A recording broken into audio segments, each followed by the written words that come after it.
भाई बड़े अच्छे होते हैं बालक बंदर एक स्वभाव, एक ही स्वभाव होता है इनका।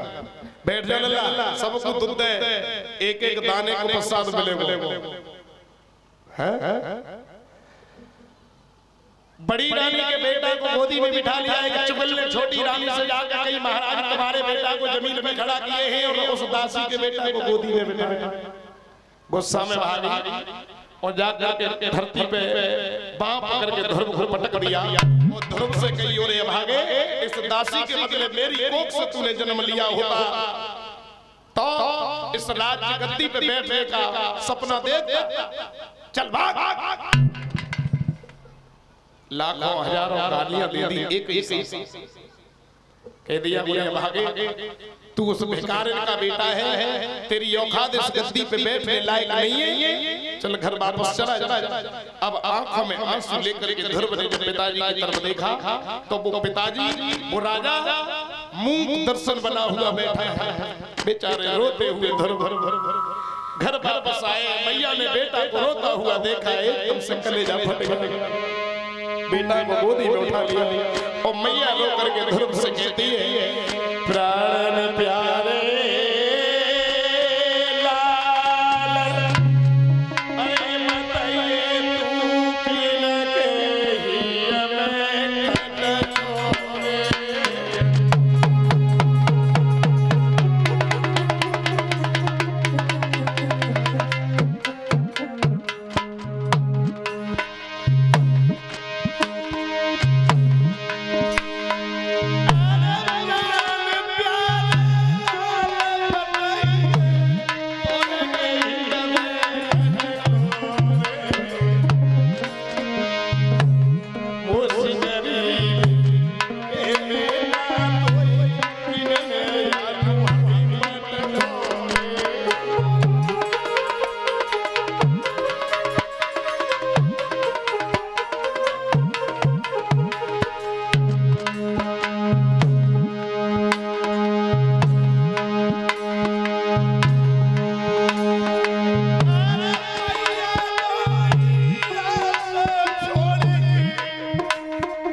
मेरे लाल तू किन के घी में खटक गया, किस बेदर्दी ने तुझे धरती पर पटक दिया, मेरी जैसी गरीबी के बेटा को किस किस क्या बिगाड़ो, किसने मारो तुझे लल्ला। ध्रुव कहने लगे मैया मुझे इस बात का दुख नहीं है कि मुझे क्यों मारा, मुझे सबसे बड़ा दुख यह है कि मौसी ने मारा तो मौसी और माँ में कोई अंतर नहीं होता। मौसी वो होती है जो माँ के समान होती है, माँ का दूसरा रूप होती है, उसे कहते हैं मौसी। मौसी और दो चार थप्पड़ मार लेती, मुझे कोई दुख दर्द नहीं था। मौसी मारती रही और पिताजी ने हमारे ने कुछ नहीं कहा। हमें सबसे बड़ा दुख यह है कि पिताजी क्यों नहीं बोले। मैया मैया अरे रोई रोई गई ध्रुव महाराज रोइया कोई मौसी ने रोई रोई गए ध्रुव महाराज मैया कोई मौसी ने मारो।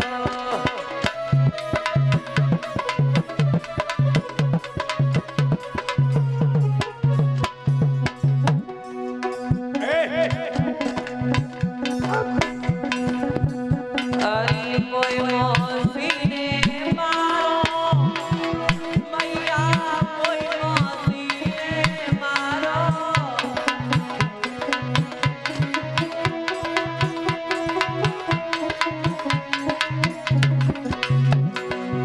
रोई रोई गए ध्रुव सुकुमार मैया कोई मौसी ने मारो।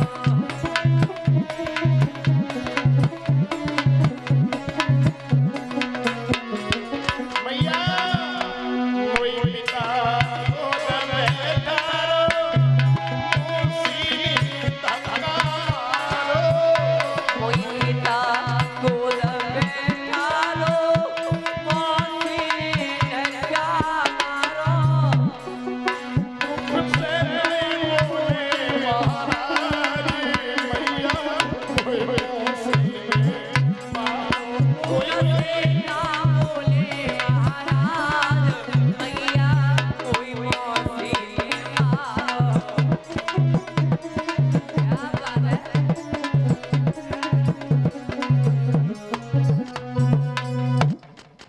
धरो धरो करके कह रहे माँ मुझे मौसी ने मारा है लेकिन दुख मौसी के मारने का नहीं है, दुख है तो पिताजी के ना बोलने का है।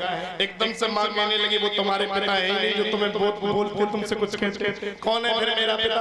तुम्हारा पिता ईश्वर है जो हर जगह रहता है, हर व्यापक सर्वत्र समाना ओ प्रेम से प्रकट है महिला।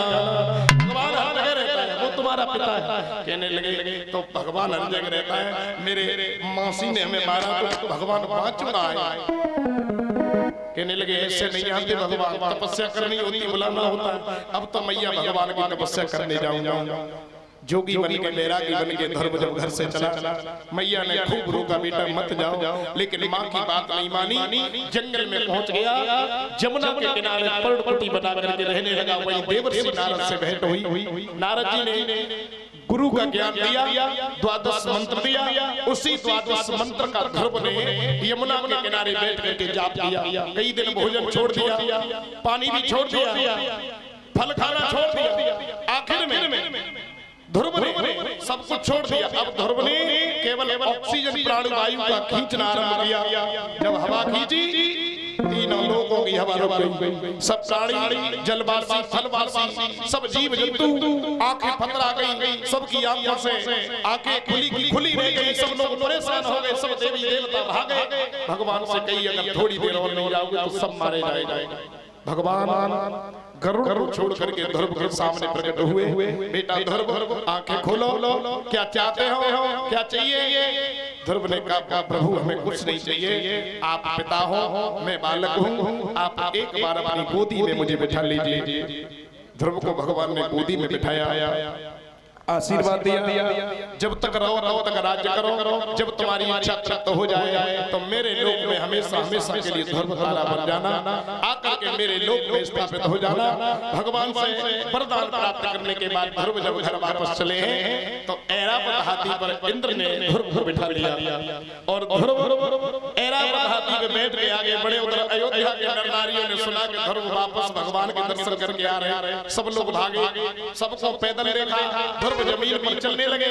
अब ध्रुव की आंखों में एक ही बात गूंज रही है, सब दिखाई दे रहे हैं लेकिन मौसी दिखाई नहीं दे रही। मौसी कहाँ है? अब मौसी काय को दिखाई दे? आज कल को ध्रुव हो तो मौसी थप्पड़ मारे करते बजाय देती है। वो पैसा वाव है कि घरे आतो तो सबसे पहले मौसी को निकालो, मौसी को देख लो कैसे है। मौसी ने मुझे घर से बाहर निकालो, ऐसे आज को ध्रुव कर तो, लेकिन उस समय उस ध्रुव ने सबसे पहले पूरे समाज में मौसी को देखा। मौसी क्यों नहीं आई? तो मौसी माँ से पहले अपनी मौसी से मिलने गया। तो मौसी से जाकर के बात कही, मौसी मैया मैया के मौसी तेरा आशीर्वाद और बेटा हरि दर्शन करिया मौसी तेरो आशीर्वाद लाला हरि दर्शन करे आए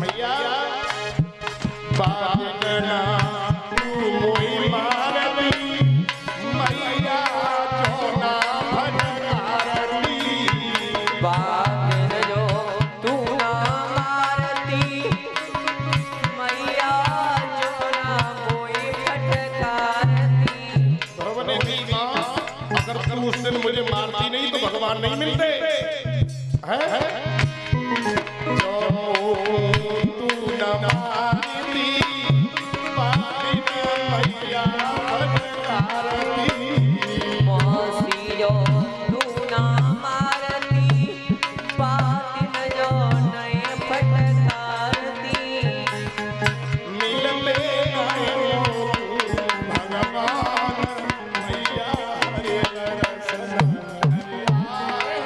मौसी तेरो आशीर्वाद लाला हरि दर्शन करे आए